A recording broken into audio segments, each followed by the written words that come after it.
sorry to say lah, orang budak vocational ni yang tak cerdik je. Tapi masalahnya orang kita dulu kalau masuk vocational habis itu.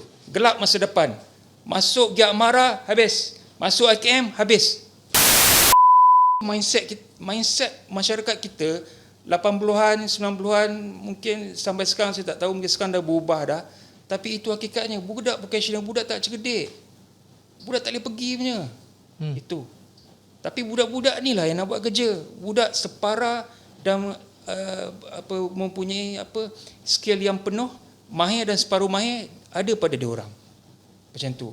Budak vocational juga boleh pergi masuk universiti bila dia belajar rajin-rajin. Dia ada motivasi. Budak vocational juga boleh buat PhD. Tapi masalahnya orang kita dulu kalau masuk vocational habis itu. Gelap masa depan. Masuk Giat Mara habis. Masuk IKM habis. Itu mindset. Kita kena ubahlah benda ni.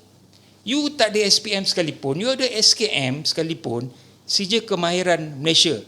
Okey? Tapi bila you ada pengalaman berpuluh tahun, you boleh buat apel, you boleh ada PhD, you boleh ada DBA, semua benda you boleh buat. Tapi benda tu tak diceritakan pada masyarakat. Masyarakat cuma nampak budak vocational, budak TVET ni budak tak cerdik.